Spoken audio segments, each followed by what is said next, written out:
ჰქონდა დღეს იმისი ალბათობა, რომ შეიძლება მთავრობის განახლებული შემადგენლობის მოსმენა გამართულიყო, მაგრამ საქართველოს პრეზიდენტმა გადაწყვიტა გამოიყენოს ის ვადა, რაც კონსტიტუციით აქვს მას მინიჭებული, 7-დღიანი ვადა განახლებული შემადგენლობის პარლამენტში გამოსაგზავნად.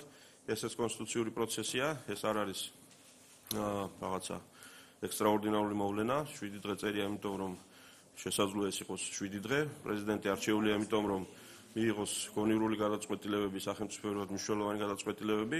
როგორც ჩანს, მან გადაწყვიტა, რომ ასეთ ექსპრომტ სიტუაციაში შეიძლება თვლის, რომ ჩვენ გვჭირდება მეტი დრო, რომ ჩამოვყალიბდეთ ენდობით თუ არა მთავრობის განახლებულ შემადგენლობას. ეს მისი აზრია, მისი შეხედულება, ჩვენ შეიძლება გვქონდეს განსხვავებული შეხედულება და ვთვლით, რომ დღესვე შეგვეძლო ამ საკითხის გადაწყვეტა, მაგრამ პატივიცეთ კონსტიტუციით მინიჭებულ უფლებამოსილებებს. მან გადაწყვიტა, რომ ჩვენ მეტი დრო მოგვცეს დასაფიქრებლად, მეტი ფიქრი არასდროს არ არის ცუდი და მავნე, კი ბატონო.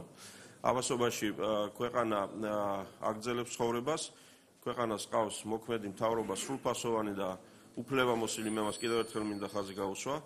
ის ცვლილებები, რაც პრემიერ-მინისტრმა თავისი კომპეტენციის და კონსტიტუციის ფარგლებში განახორციელა, ეს არის კანონიერი და კონსტიტუციური ცვლილებები, ასე რომ გააგრძელებს მუშაობას მთავრობა თავისი მიმართულებით და პარლამენტი თავისი მიმართულებით.